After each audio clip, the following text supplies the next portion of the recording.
안녕하세요. 자, 2015년 제1회 전기공사기사 기출문제 저희가 풀어드리려고 하는데요. 자, 그 중에서도 이제 저희는 가장 중요한 과목 중 하나인 전기 응용 및 공사 재료가 나옵니다. 자, 요 전기 응용 및 공사 재료 간단하게만 소개해드리고 바로 문제 들어갈게요. 자, 우리가 전기 기사랑 다르게 전기 공사 기사는 한 과목이 바뀌죠. 바로 전자기학하고 전기 응용 및 공사 재료 요게 바뀝니다. 그리고 나머지는 다 똑같아요. 그래서 되게 이제 기사를 공부하셨던 분들이 공사기사 취득하기는 되게 쉽다라고 하는 이유가 과목 면제라는 게 있습니다. 그래서 내가 만약에 5개 과목 중에서 4개 과목을 충분히 공부를 해서 실제 자격증을 취득을 했다. 그러면 보다 그 4개의 과목에 대해서는 면제를 하는 제도가 있습니다. 당연히 필기에서만 그렇게 합니다. 그래서 전기 응용 및 공사 재료라고 하는 과목을 별도로 한 과목만 시험 볼 수도 있어요.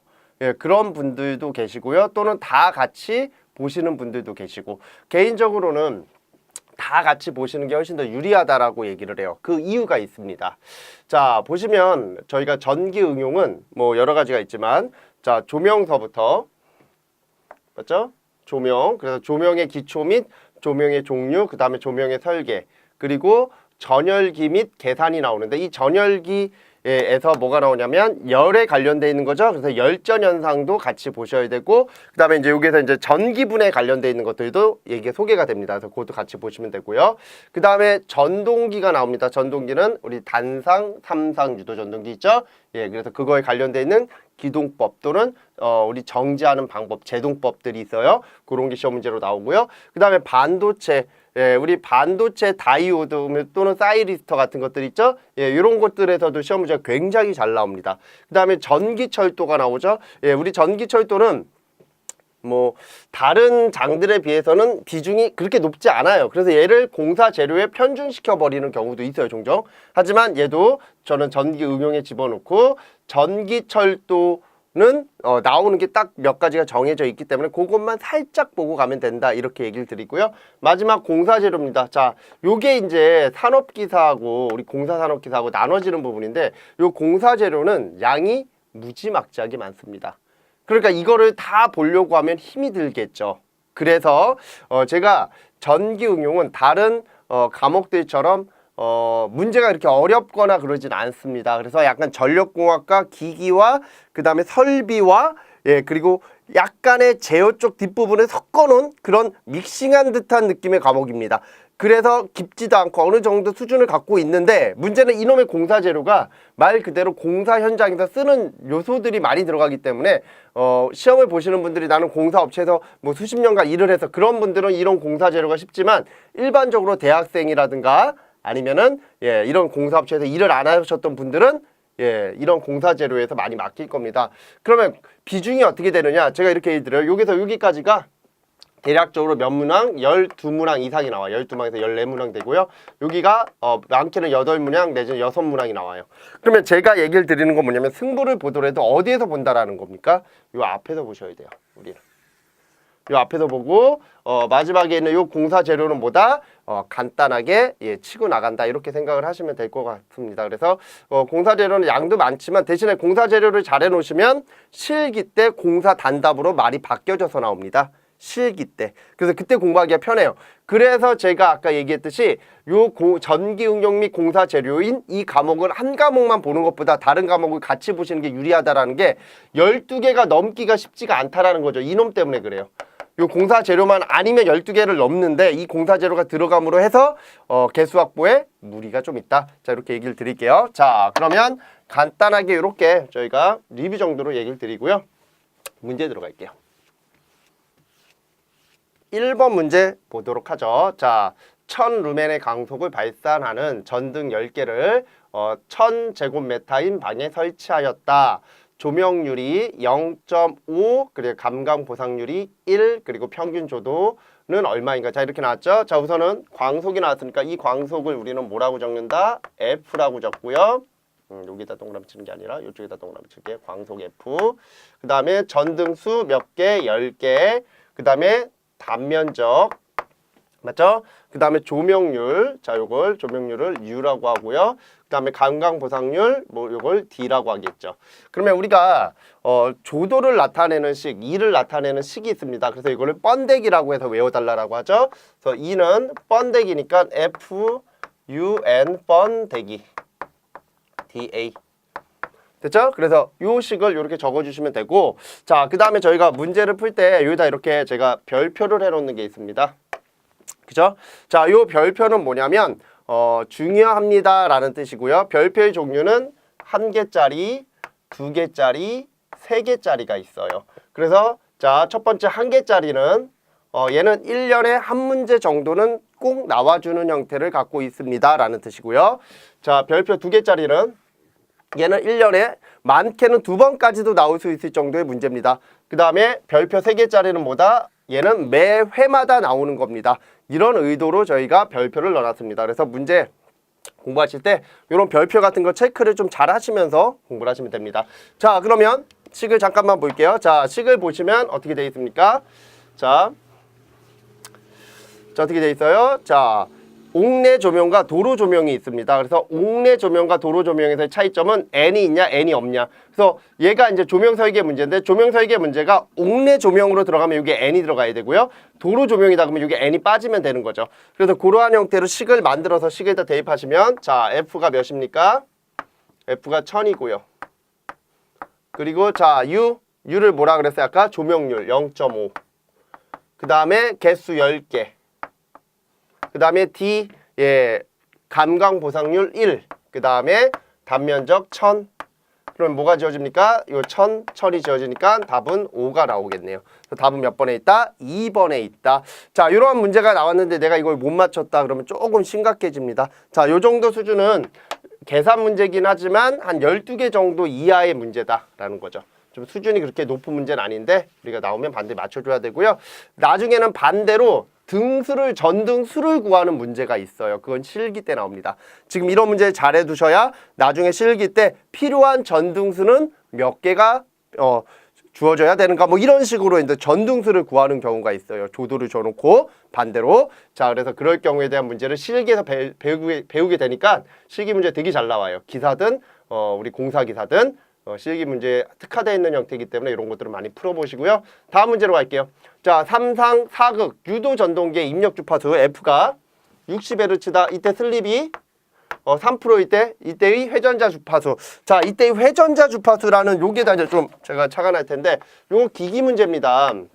그래서 우리가 흔히 말하는 자, 얘가 1이면 자, 요 놈을 우리는 슬립 주파수라고 하는데 얘는 입력 주파수에다 슬립을 곱해서 표현하는 거죠. 예, 요거는 이제 기기 시간에 저희가 배우게 되는데 0.03 곱하기 60이다. 그래서 굉장히 간단하게 나오죠. 그러면 두 개 곱해본들 18로 시작하겠죠. 요거 지워주면은 몇 나와요? 1.8이 나오겠네요. 답은 3번.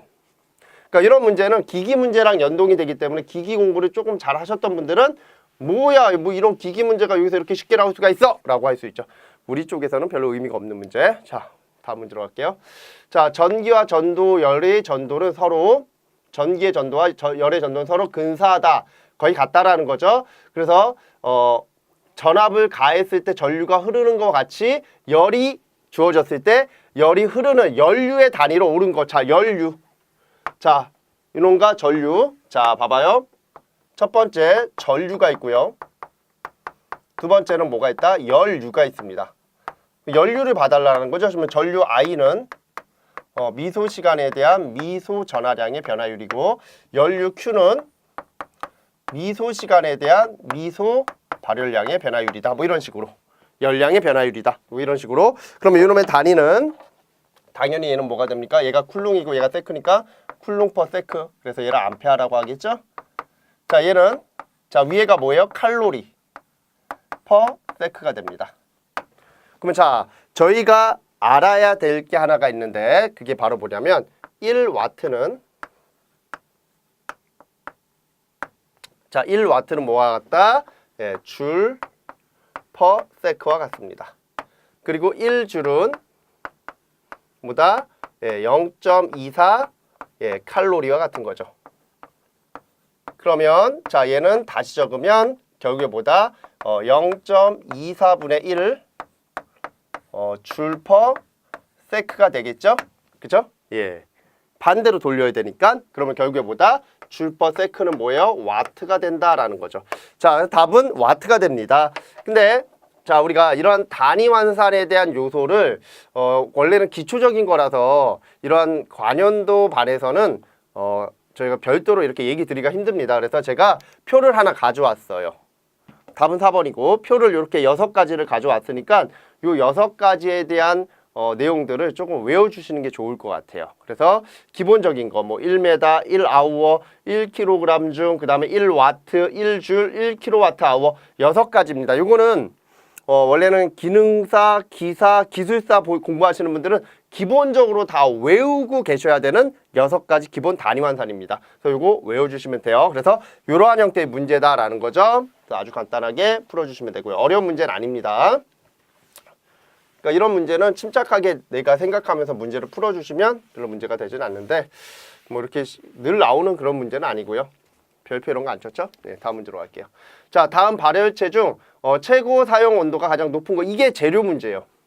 공사 재료. 이런 걸 우리가 어떻게 합니까? 니크롬 제1종, 니크롬 제2종, 철 니크롬 제1종, 탄화규소 발열체 뭐 이렇게 나오는데 자, 답은 몇 번에 있냐면 4번에 있습니다. 온도를 원래 다 외워야 돼. 니크롬 1100도, 니크롬 제2종 900도, 니크롬 철 니크롬 1종 뭐다? 1200도. 그다음에 탄화규소 발열체 1500도. 근데 만약에 시험장 갔는데 도저히 내가 이런 온도 관련돼 있는 거 문제 중에서 도저히 내가 못 찾겠다. 가장 높은 거 찾는 건데 그러면 일반적으로 4번이 답이 제일 많더라고요.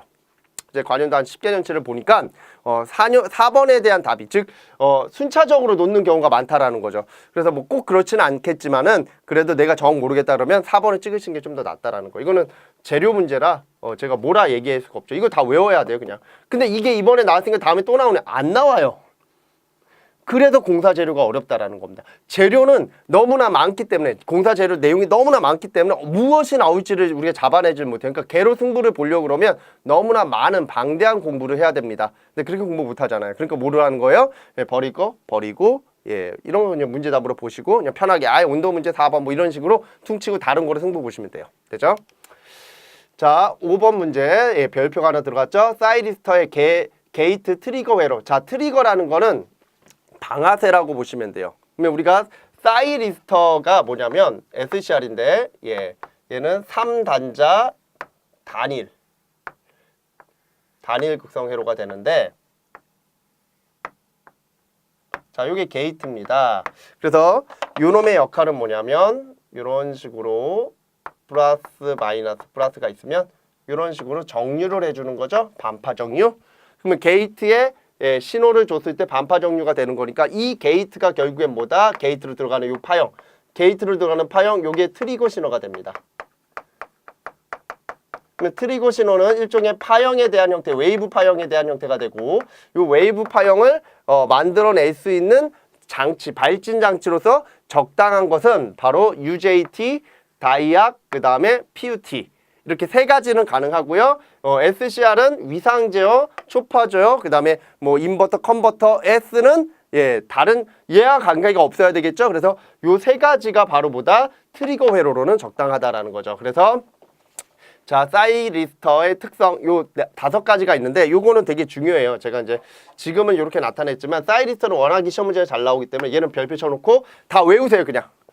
다 외워요. 그래서 트리거 회로로는 즉 게이트로 인가해 줄 수 있는 파형에 대한 회로로는 게이트로 어떤 회로가 분명히 넣어줘야 될 거 아닙니까? 에너지를. 그러면 그 게이트로 넣어줄 수 있는 회로로는 UJT, 다이악, PUT 이렇게 3가지가 있다라는 걸 알고 계시면 되고 단일극성 3단자, 그 다음에 PN 접합, 3접합, 4층 다이오드가 되고요. PNPN이니까 4층이고 접합은 하나, 둘, 3개, 3접합이 되겠죠. 그 다음에 위상 조정은 0도서부터 180도까지 가능하고요. 인버터, 컨버터, 초포 제어의 위상 제어에 관련돼 있다. 위상을 제어할 때 쓰는 거다.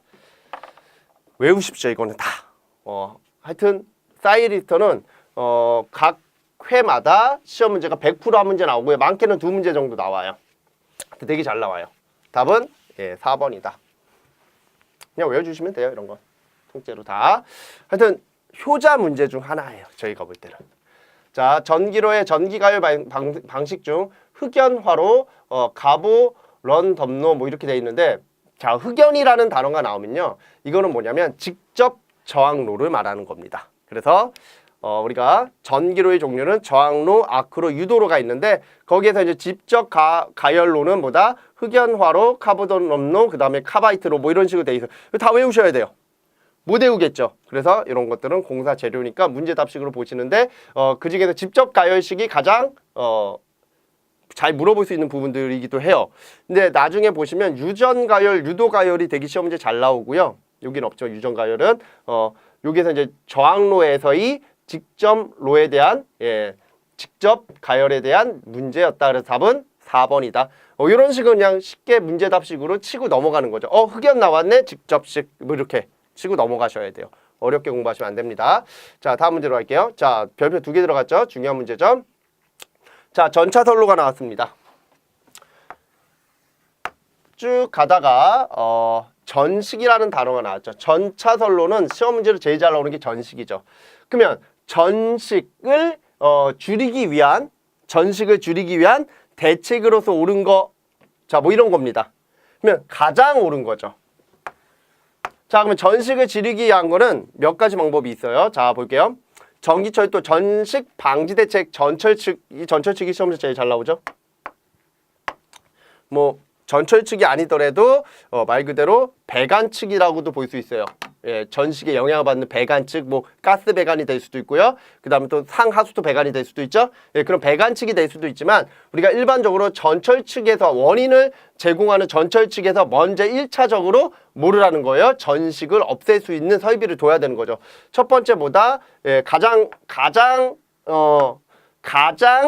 효과가 좋은 순서대로 쫙 놔둔 겁니다. 보조기선을 설치한다. 이게 시험 문제로 제일 중요한 부분을 차지하죠. 보조기선. 그래서 우리가 철로로 기선을 하는데, 철로로 기선하는 게 저항이 너무 크니까 대지로 흘러나가는 겁니다.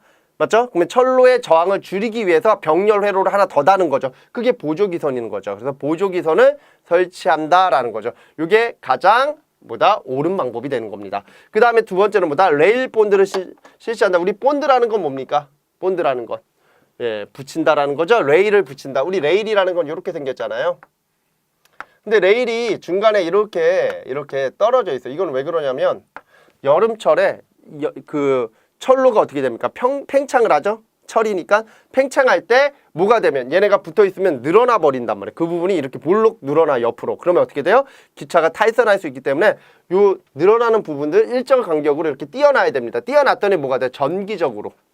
예, 전기적으로 차단이 된 거죠. 그래서 이거를 연결하기 위해서 우리가 뭐를 해줘요? 요 부분을 이렇게 본딩을 해줘요. 이걸 레일 본딩이라고 합니다. 이렇게 레일 본딩을 해주면 결국에 뭐가 되는 겁니까?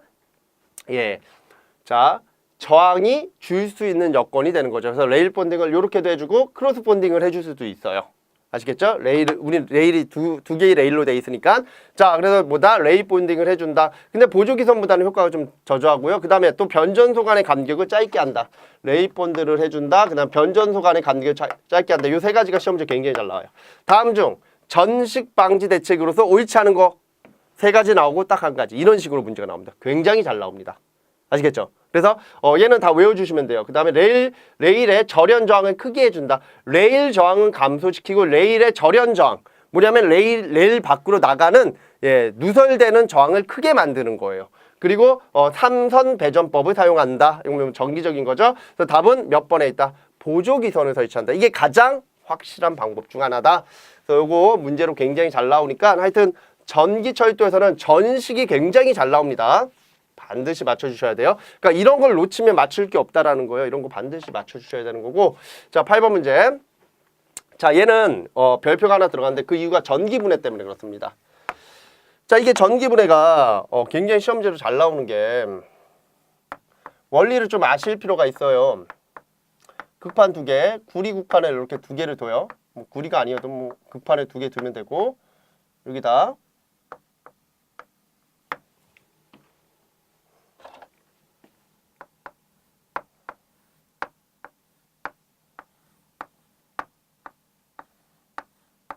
자, 황산구리 수용액을 둡니다. 자, 그러면 여기가 플러스, 여기가 마이너스. 그러면 여기가 플러스 극성을 띠는 극판이 되고, 여기가 마이너스 극성을 띠는 구판이 되겠죠. 그럼 얘는 CU E 플러스 SO4 마이너스다 이렇게 얘기를 하면 자 당연히 어느 쪽으로는 자 요 놈은 플러스니까 요 마이너스 급한 쪽으로는 구리가 석출되는 겁니다. 여기로 구리가 석출. 그리고 요 SO4는 이쪽으로 들어가는데 얘는 뭐 다른 산소와 뭐 결합을 해가지고서 다른 형태로 나올 수 있고요. 여기는 우선 중요한 건 구리가 석출되는 거죠. 그럼 이 석출되는 구리의 양을 우리는 Q라고 적습니다. 그럼 얘는 KIT다라고 하는 석출량이 나오고 자 이때 K를 우리는 뭐라고 한다? 화학당량이라고 하죠. 이거를 화학당량. 패러데이 법칙이에요, 이거. 그래서 이거 화학당량이라고 하고 자, 요 화학당량은 수미양 갈 때 양 가로 잡아주시면 돼요. 원자량, 원자가. 로 나타낼 수 있습니다. 그래서 요 문제에서 뭐에 비례하는가라는 거죠. 석출되는 물질의 양 Q는 뭐다? 전류와 시간에 비례하고 화학당량에 비례한다라는 거죠. 그럼 답은 몇 번에 있다? 1번에 있다. 어렵지 않은 문제죠. 이건 기본적으로 외우셔야 되는 겁니다. 그래서 굉장히 쉽게 문제를 풀어드렸고요. 다음 문제 갈게요. 하나가 더 넘어갔네요. 자, 사이리스터에 대한 설명 중 틀린 거 제가 아까 사이리스터 표 다 외우라 그랬죠. 그런 표들을 한 5번 정도 적어보시면 외워집니다. 그래서 사이리스터는 SCR. 자, 제가 아까 뭐라 그랬어요? 이거 외워달라 그랬죠? 이거 한번 쭉 훑어보시고 제가 정지되는 화면으로 쭉 훑어보시는 게 좋아요. 그래서 쭉 한번 읽어보시고 그 다음에 문제를 쫙 보시면 나머지는 다 앞에 있는 내용들과 다 일치하는데 바로 이 부분이 문제가 되는 거죠. 뭐 이런 것들은 뭐 이런 내용들은 우리가 잘 몰라요. 뭐 모를 수도 있어요. 근데 얘를 봐봐요. 얘를 보면 조절 범위가 몇 도래요? 90도까지죠. 하지만 얘는 180도까지 가능한 거예요. 위상 제어가. 그러니까 당연히 답은 4번이 틀린 게 명확한 거죠. 그러니까 이런 것들은 애매하잖아요. 근데 이런 것들까지 다 외우려고 그러면 사이리스터를 제대로 공부해야 돼요. 반도체 공학을 제대로 공부하셔야 되는데 그러면 너무 깊게 들어가죠. 우리 입장에서는 다 보는 게 정석입니다. 하지만 정석대로 공부하려고 하면 너무 시간이 오래 걸리니까 제가 볼 때는 이렇게 표를 잠깐 보시고 이 표와 맞지 않는 걸 찾으면 틀린 게 되는 거겠죠. 답은 4번이 된다. 모든 문제들이 다 이렇게 나와요. SCR과 관련되는 문제가 벌써 요 회차에서만 2문제 나왔잖아요. 아까 앞쪽에 트리거 신호 집어넣는 거하고 요거 두 개 나왔죠. 이렇게 2개 정도 걸려요. 별표가 솔직히 말하면 저는 맥시멈을 3개로 잡아서 나서 그렇지 뭐 5개까지 올라가도 될 놈이죠. 근데 너무 저희가 뭐 별표를 막 5개, 6개 막 이렇게 잡아놓으면 너무 조잡해 보여서 저는 그냥 상중하 정도의 레벨로 잡습니다. 상중하 그 다음에 별 볼 일 없는 문제들 이렇게. 그러니까 별 볼 일 없는 문제 너무 스트레스 받지 마세요. 왜? 걔는 다시 나오려고 그러면 7, 8년 이후에 나올 수도 있어요. 그러니까 그런 거에 너무 연연하다 보면 정작 중요한 걸 놓칩니다. 자, 다음 문제로 갈게요. 이것도 이제 별표가 3개짜리도 잘 나오는 문제입니다. 고주파 유도가열. 자, 얘는 유도가열이 포인트지만 자, 유도와 유전 가열에 대한 문제입니다. 그래서 유도와 유전 가열은 자, 유전은 흔히 말하는 절연체라는 건 뭡니까? 전기 에너지가 흐르기 힘든, 즉 플러스 마이너스 결합력이 좋은데 그놈에다가 자, 이렇게 플러스 마이너스가 이렇게 결합력이 좋은 애들이 절연체입니다. 여기에다가 한 번은 여기다 플러스를 갖다 대요. 그럼 이 플러스가 반발을 해서 이쪽으로 오고 마이너스를 흡입하니까 이쪽으로 오겠죠. 한 번은 이쪽, 한 번은 여기다 갖다 대요. 그러면 얘가 어떻게 바뀌어요? 이렇게 바뀌겠죠. 여기가 마이너스, 이렇게 플러스. 그렇죠? 자, 요거를 1초에 뭐 10,000번을 해줘요. 10,000번. 그러면 얘를 10,000번을 왔다 갔다 하면 얘가 왔다 갔다 10,000번을 해. 그러면 이 내부에서 어떻게 돼? 열이 발생하겠죠. 왜? 왔다 갔다 하니까 열 발생하겠죠? 예, 그게 바로 유전가열의 원리입니다. 바로 전자레인지의 원리죠. 자, 전자레인지 뭡니까? 고주파를 갖다 때려 넣는 겁니다. 그러면 안에 있는 물 분자 이런 것들은 뭐예요? 일반적으로 물 자체는 뭐다? 수분 자체는 전기 에너지가 흐르기 어렵습니다. 물은 전기가 통하기 힘들어요. 거기에 불순물이 있기 때문에 무기질 같은 불순물이 있기 때문에 전류가 흐르는 것이지 물 자체는 흐르기 힘들어요. 그럼 그 물 분자를 왔다 갔다 하면 어떻게 돼요? 열이 발생하고 그 열에 의해서 조리가 되는 겁니다. 그게 전자레인지의 원리입니다. 그래서 이러한 유전 가열은 이걸 우리는 유전 가열이라고 해요. 이걸 유전 가열이라고 하고, 자, 그 다음에 두 번째는 자, 바로 이거죠. 자,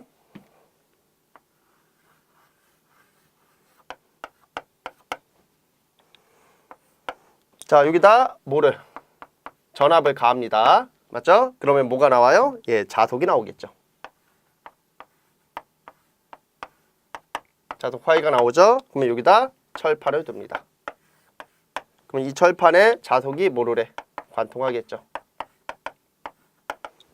자, 철판이에요, 이건. 철판을 두면 도체를 두면 얘가 관통을 하겠죠. 그러면 이 관통을 할 때 뭐가 발생을 해요? 예, 왕표의 오른나사 없이 와전류가 발생을 하죠. 그럼 이 와전류가 발생하면서 열이 발생하겠죠. 이거를 우리는 뭐라고 한다? 유도가열이라고 합니다. 자, 그러면 우리가 일상생활에서 볼 수 있는 거, 얘는 전자레인지. 자, 얘는 일종의 뭐다? 예, 인덕션 렌즈입니다. 인덕션. 자, 우리 전기 렌즈 중에 인덕션이라는 게 있죠. 그쵸? 예, 그게 바로 이 원리예요. 와전류를 이용해서. 그래서 얘는 유리 이런 거는 안 되잖아요. 유리라든가 플라스틱 재질은 안 되고 오로지 스테인레스라든가 금속 재질. 스테인레스도 내부 안에 철 성분이 많아야 돼요. 그죠? 예. 철이 많을수록 녹이 잘 쓰이기 때문에 그걸 만드는 게 기술력이겠죠. 하여튼 예, 인덕션 렌즈의 원리다라는 거죠. 그래서 우리가 유전 가열은 주로 뭐에서 많이 쓰냐면 비닐에 접착. 첫 번째 비닐에 접착, 그 다음 두 번째 뭡니까? 목재의 수분을 날리고자 할 때, 목재를 건조하고자 할 때, 아까 얘기했죠. 물 분자를 왔다 갔다. 우리 실리카 겔이라는 게 있죠. 물 먹는 하마 유사하게 실리카 겔 있죠. 그러면 실리카 겔을 재생하는 방법을 뭐라고 합니까? 전자레인지에서 1분에서 1분 30초 돌리십시오라고 얘기한단 말이에요. 그 이유가 뭐다? 수분을 제거하기 위한 겁니다. 수분을 날려버리기 위해서. 왜? 유전 가열시키면 되잖아요. 그래서 목재의 수분을 제거하거나 아니면 목재에 접합을 할 때, 목재 중간에다 비닐을 넣고 유전가를 가하면 뭐가 된다? 그 안에서 접합이 일어날 수 있습니다. 그래서 목재의 접합을 하고자 할 때 유전가열을 많이 쓴다. 그래서 유도가열과 유전가열은 많이 보셔야 되는 거죠. 그럼 유전가열은 뭐 할 때 쓰는 겁니까? 금속을 접합할 때 쓰겠죠? 그러면 땜질이라든가 아니면 금속을 접합할 때 아니면 금속에 단조를 할 때, 예, 우리가 금속을 녹인 다음에 찍어 누를 때, 예, 이럴 때 쓸 수 있겠죠? 그래서 자, 제가 표를 장황하게 하나 만들었는데 이건 일부러 다 집어넣은 거예요. 가열 방식을 한 방에 끝내자라는 거죠. 나중에 이런 것들을 저희가 이제 요약집으로 만들 거예요. 그래서 우리 수강생분들이 한눈에 보일 수 있게끔. 자, 표를 하나 만들었어요. 그래서 시험 문제로 잘 나오는 건 유전가열이 탑입니다. 얘가 탑 클래스. 그 다음이 유도가열이고 그 다음이 전자빔. 하여튼 순서대로 제가 해놨어요. 순서대로, 중요한 순서대로. 나머지 잘 안 나와요. 예, 어쩌다 얘네들 나올 때 있어. 예, 근데 메인은 항상 얘입니다. 얘가 제일 잘 나오고 그 다음에 얘, 그 다음에 얘입니다. 수순이. 예, 10년치 분석해보면 이렇게 나와요. 그러면 자, 유전 가열은 유전체 손을 이용하여 가열하는 방식을 말합니다. 그래서 고주파를 이용해야 되고 얘는 고주파 가열 방식이기 때문에 예, 뭐가 돼야 된다? 자, 고주파 방식이 돼야 되고 그 다음에 직류가 사용이 불가능하다라는 거고요. 비닐 접합이 가능하고 그 다음에 목재 건조 및 목재 접합이 가능하다. 설비가 고가고 효율이 낮다라는 거죠. 이런 것들 설비가 고가고 효율이 낮다. 자, 그 다음에 유도가열은 자, 금속재 와류손을 이용할 수 있다. 그 다음에 예, 저주파 60Hz를 사용할 수 있다라는 거죠. 우리가 일반적으로 인덕션 같은 경우에는 60Hz를 사용할 수 있다라는 거고요. 고주파 유도가열도 가능하다. 그리고 금속체의 접합 및 용접 그리고 고주파 납땜 단조 등에서 쓸 수 있다. 같이 보시면 되고 얘도 같이 보시면 돼요. 자, 둘 다 뭡니까? 예, 뭐가 되는 거예요?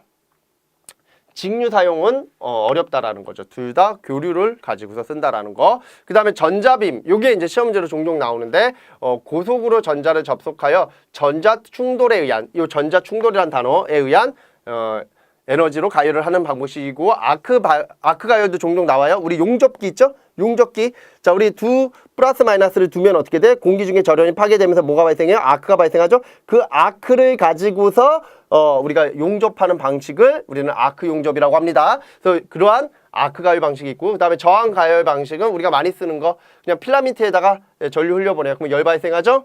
예, 그 다음에 적외선 가열은 우리 어디 가면 한의원 같은 데 가면은 붉은색 원적외선이라고 해서 붉은색 등 켜지죠? 예, 그걸 말하는 거예요. 그래서 적외선으로 가열하는 방식.